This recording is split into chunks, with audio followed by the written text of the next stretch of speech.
What if the most terrifying monster you've ever believed in was real? And it doesn't hide under your bed or in a dark forest. It lives in the silence of your own home.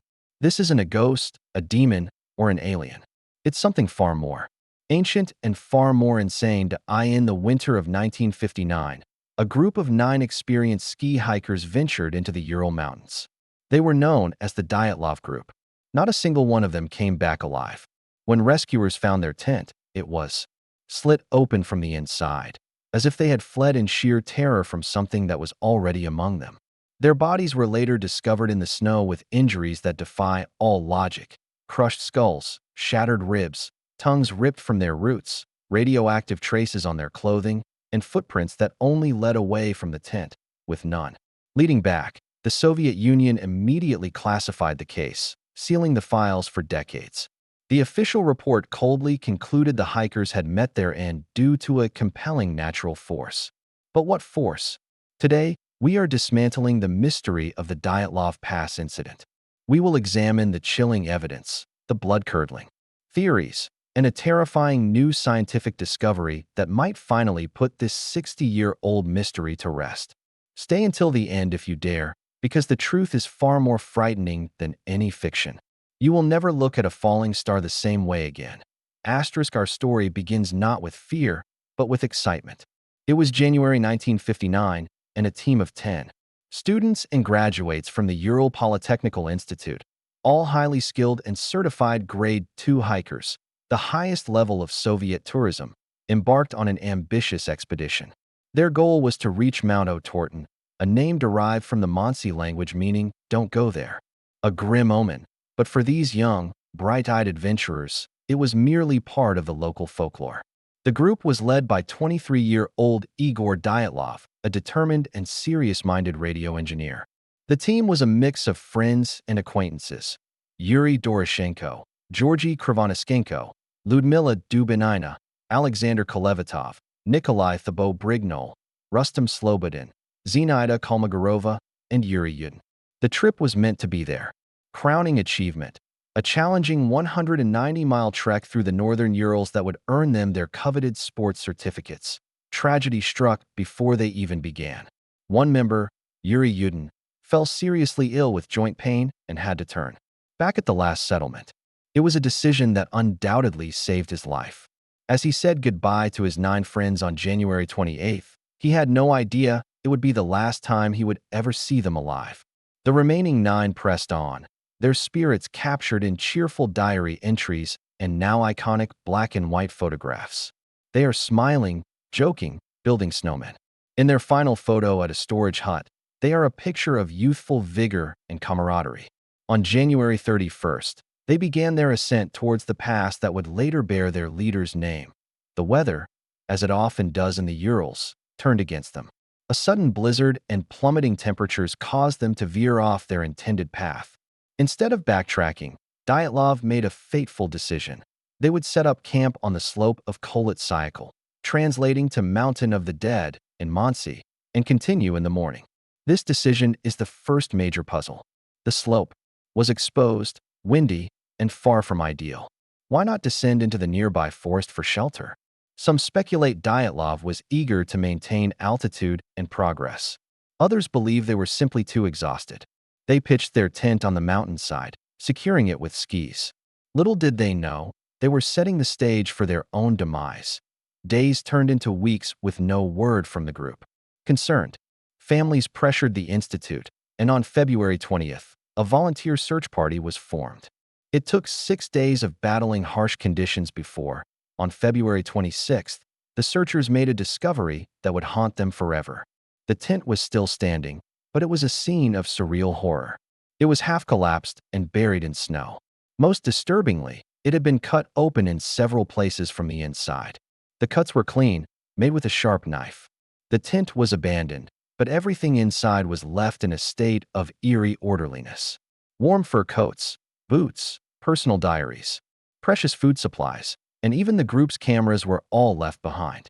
It was as if the hikers had been forced to flee in such immediate, absolute panic that they abandoned the very things essential for survival in the -25 degrees Celsius -13 degrees Fahrenheit cold.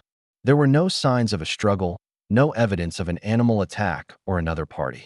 Just a single set of footprints, some made by bare feet or socks, trailing down the slope towards the tree line. The trail of footprints led the searchers about a mile away from the tent to the edge of a dense Siberian pine forest. Under a large, old cedar tree, they found the first clues to the unfolding tragedy. The snow was trampled down, and the remains of a small, feeble fire were found. Scorch marks and broken branches high up on the tree, about 5 meters, 16 feet high, suggested that someone had desperately climbed it, perhaps to get a bearing, signal for help, or escape something on the ground. Here, they found the first 2 bodies, Yuri Doroshenko and Georgy Krivonischenko. They were shoeless, dressed only in their underwear. Their hands were burned from trying to keep the pathetic fire alive by breaking off resinous pine branches. The official cause of death was hypothermia. But the question screamed out, why would experienced, rational mountaineers flee into a deadly frost without their clothes and fail to build a proper fire? It pointed not to simple panic, but to a state of profound, irrational terror, a complete loss of survival instinct. Over the next 2 months, the grim search continued. In early March, the bodies of Igor Dyatlov, Zenaida Kolmogorova, and Rustam Slobodin were found between the cedar tree and the tent. They appeared to have been trying to return to the campsite, but had succumbed to the cold one by one. The mystery seemed to be heading towards a tragic but explainable conclusion, panic-induced hypothermia. That theory was shattered in May, when the spring melt revealed the final 4 bodies in a ravine, buried under 4 meters of snow. These 4 were different. They were better dressed than the others, having apparently taken clothes from the first victims, but their injuries were catastrophic and grotesque. Lyudmila Dubinina and Alexander Kolevatov were found with massive, fatal chest fractures. Doctors later compared the force required to that of a car crash. Nikolai Thibault-Brignol's skull was crushed. Most horrifyingly, Lyudmila Dubinina was missing her tongue, her eyes, and part of her lips. Crucially, there were no external wounds, no broken skin. The injuries were entirely internal, as if they had been subjected to an immense, concussive pressure wave. To add another layer of bizarre evidence, some of the clothing recovered from these final victims was found to be highly radioactive. The official investigation was closed within months, attributing the deaths to a compelling natural force. The files were sealed. The silence gave birth to decades of speculation, evolving into a complex web of theories. The avalanche theory has been a long-standing favorite. A recent Russian investigation posited a rare slab avalanche that might have injured someone in the tent, triggering the panic. The internal injuries are explained by the bodies falling into the ravine and being compressed under heavy snow for months. Critics fiercely point out the slope's angle was too shallow for an avalanche. No avalanche debris was photographed, and the pattern of injuries doesn't match a snow slide. The military test theory is compelling. The area was off-limits, and the Soviet military was known to test new weapons in remote regions. Could the hikers have stumbled upon a test of a radiological weapon, a sonic device, or even a parachute mine? The radioactivity and the concussive-like injuries fit. The panicked flight could be a reaction to an unexpected explosion or a terrifying, unknown sound. Perhaps they saw something they shouldn't have, and a cover-up was enacted, the Monsey attack. Theory suggests the group trespassed on sacred land and were punished by the indigenous people. However, no other footprints were ever found, and the specific injuries don't align with known weapons of the Monsey people. The Yeti theory is a product of pure folklore, attempting to explain the brute force behind the injuries with a mythical creature.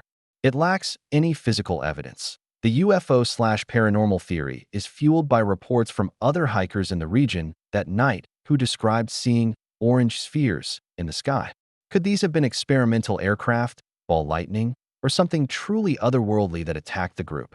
It remains the most speculative but also the most chillingly imaginative theory. However, a newer, more scientifically grounded theory has emerged in recent years. One that terrifyingly explains every single bizarre aspect of the incident. Infrasound-induced panic and katabatic wind. Researchers have proposed that the unique topography of Kholat Cycle combined with the severe weather conditions that night, created a perfect storm for a rare and deadly natural phenomenon. Strong, swirling winds passing over the mountain's ridge could have generated a powerful, sustained vortex of infrasound. Infrasound is sound waves at a frequency below 20 Hz, the lower limit of human hearing.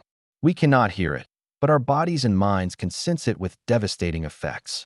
It is known to cause feelings of intense dread, panic, disorientation, nausea, and can even vibrate internal organs. It is the unseen force behind reports of haunted houses and is a documented precursor to earthquakes and severe storms. This theory posits that a katabatic wind, a dense, gravity-driven wind flowing down a slope, funneled over the ridge, creating a powerful, standing wave of infrasound that enveloped the tent. The hikers would have been jolted awake not by a sound, but by an overwhelming, primal sense of terror and impending doom.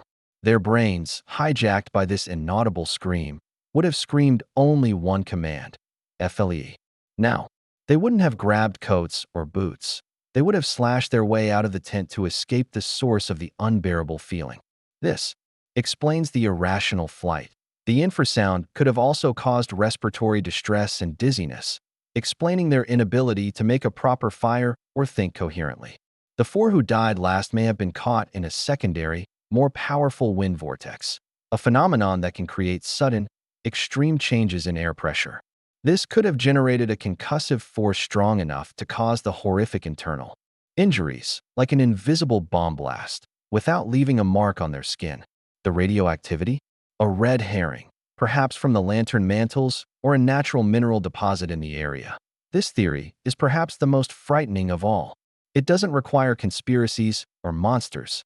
It suggests that the mountain itself, through a freak and invisible alignment of wind and topography, literally scared the 9 hikers to death and then crushed them with a force they could neither see nor understand. So, what truly happened on the Dyatlov Pass? While we may never have a single, definitive answer, the most compelling explanation points to a terrifying and invisible natural weapon: infrasound, turning the mountain into a silent, psychological kill zone. It proves that the most profound horrors are not supernatural, but are woven into the very fabric of our world, waiting for the right conditions to unleash their chaos. If this journey into one of history's greatest mysteries left you captivated and chilled, then do this: smash that like button. It tells YouTube you want more content like this. Let me know in the comments. Which theory convinces you? Avalanche, infrasound, military, or something even darker? Your opinion fuels this channel. And most importantly, subscribe and hit the bell so you don't miss our next descent into the unknown. Because up next, we have stories that will make you question every shadow in your home. This is your channel name. Stay curious. Stay safe. See you in the next one.